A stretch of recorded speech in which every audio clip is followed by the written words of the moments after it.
हाजरीन و नाजरीन, हमने पूरी कोशिश की है कि कुलियात इकबाल जैसी जैसी किताब में मौजूद है हूबहू बिल्कुल वैसे ही आपके सामने पेश की जाए, मगर फिर भी कोई भूल या गुस्ताखी हो गई हो तो हम दरबार इकबाल में माफी के तलबगार हैं। जैसे कि सभी को पता है, हजरत अल्लामा इकबाल रहमतुल्लाह अलैह की शायरी बहुत ही गहरी है। बावजूद इसके कि इस ऑडियो बुक में तफसीर बनाई गई है, फिर भी कुछ बातें इंसान समझने से कासिर है। लिहाजा आपसे गुजारिश है कि आप अपने पीरो मुर्शिद से बात करके नज्म का सही मानी पता करने की कोशिश करें। अल्लाह हम सबको अपने हबीब सल्लल्लाहु अलैहि वसल्लम के सदके सही इल्म हासिल करने की तौफीक अता करे और कलमा तय्यबा को दिल के हर गोशे में उतार दे। आमीन। औज़ु बिल्लाहि मिनश शैतानिर रजीम, बिस्मिल्लाहिर रहमानिर रहीम। अल्लाहुम्मा सल्लि अला सय्यदिना व मौलाना मुहम्मदिन व अला आलि सय्यदिना व मौलाना मुहम्मदिन व बारिक व सल्लिम।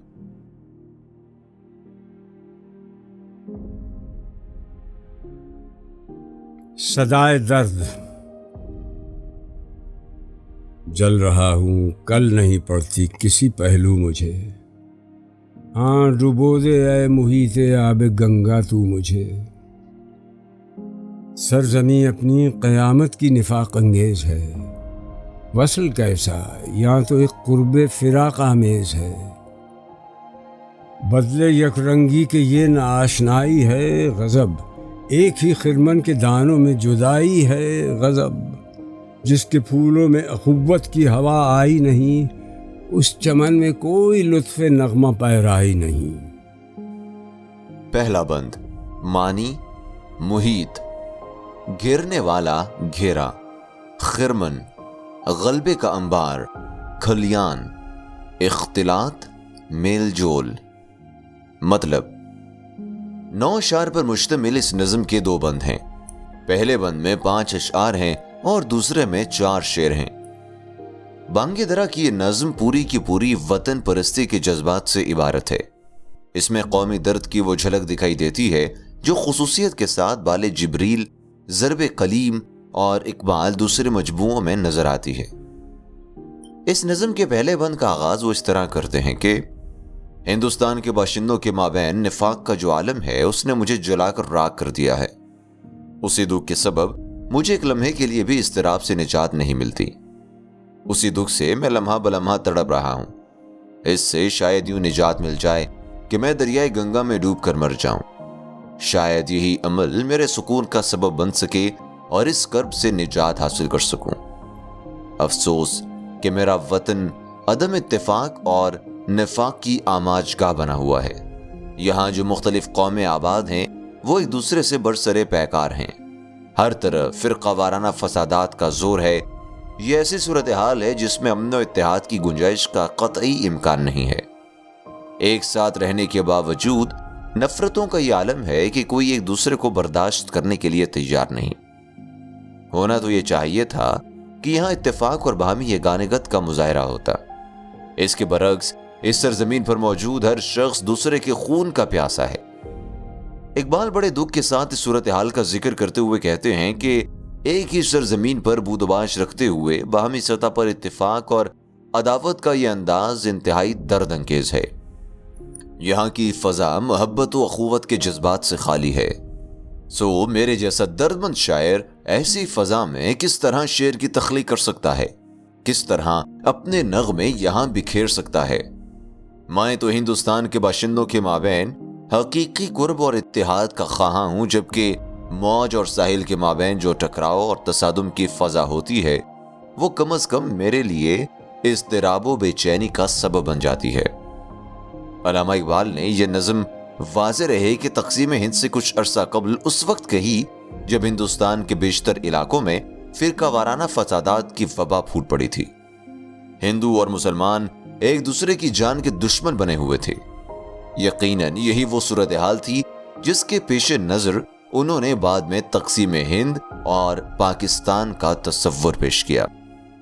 علامہ نے یقیناً اس حقیقت کو پوری طرح محسوس کر لیا تھا کہ ہندوستان میں ہندوؤں اور مسلمانوں کے مابین شدید نفرت کی ایسی خلیج حائل ہو گئی ہے جس کو پاٹنا مشکل ہے۔ اس کا حل مسلمانوں کے لیے علیحدہ وطن کا مطالبہ ہی ہو سکتا ہے۔ لذت قرب حقیقی پر مٹا جاتا ہوں میں، اختلاط موجہ ساحل سے گھبراتا ہوں میں۔ دانہ خرمن نما ہے شاعر موجز بیاں، ہو نہ خرمن ہی تو اس دانے کی ہستی پھر کہاں۔ حسن ہو کیا خود نما جب کوئی مائل ہی نہ ہو، شمع کو جلنے سے کیا مطلب جو محفل ہی نہ ہو۔ ذوق گویائی خاموشی سے بدلتا کیوں نہیں، میرے آئینے سے یہ جوہر نکلتا کیوں نہیں۔ کب زباں کھولی ہماری لذت گفتار نے، پھونک ڈالا جب چمن کو آتش پیکار نے۔ دوسرا بند مانی، دانے خرمن، وہ دانہ جو کھلیان کا پتہ دے، خود نما، اپنے آپ کو نمایاں کرنے والا، آتش پیکار، لڑائی کی آگ۔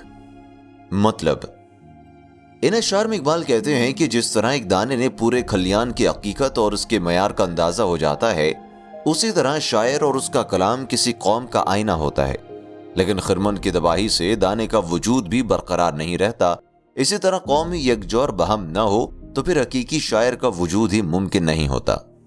اقبال اسی خیال کو دوسرے شعر میں یوں بیان کرتے ہیں کہ اگر کوئی توجہ کرنے والا ہی موجود نہ ہو تو اپنے حسن کی افادیت بھی ختم ہو کر رہ جاتی ہے، اس لیے کہ شمع تو محفل کو منور کرتی ہے، اور جب محفل کا کوئی وجود ہی نہ ہو تو شمع کے جلنے کا کیا فائدہ۔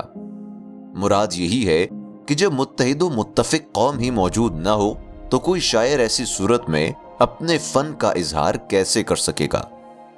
آخری دو اشعار میں اقبال انتہائی یاس و اضطراب کے عالم میں کہتے ہیں کہ مذکورہ صورتحال میں نہ جانے میں عرض ہنر سے گریز کی راہ کیوں نہیں اختیار کر لیتا، نہ جانے مجھ میں جو تخلیقی صفات موجود ہیں ان کا خاتمہ کیوں نہیں ہو جاتا۔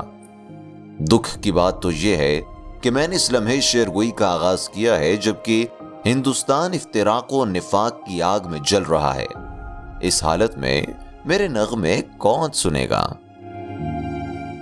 صدائے درد، جل رہا ہوں کل نہیں پڑتی کسی پہلو مجھے، ہاں ڈبو دے اے محیط آب گنگا تو مجھے۔ سرزمین اپنی قیامت کی نفاق انگیز ہے، وصل کیسا یہاں تو ایک قرب فراق آمیز ہے۔ بدلے یک رنگی کے یہ ناآشنائی ہے غضب، ایک ہی خرمن کے دانوں میں جدائی ہے غضب۔ جس کے پھولوں میں اخوت کی ہوا آئی نہیں، اس چمن میں کوئی لطف نغمہ پیرائی نہیں۔ لذت قرب حقیقی پر مٹا جاتا ہوں میں، اختلاط موجہ ساحل سے گھبراتا ہوں میں۔ دانہ خرمن نما ہے شاعر موجز بیاں، ہو نہ خرمن ہی تو اس دانے کی ہستی پھر کہاں۔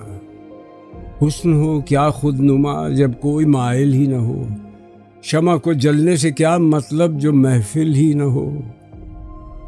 ذوق گویائی خاموشی سے بدلتا کیوں نہیں، میرے آئینے سے یہ جوہر نکلتا کیوں نہیں۔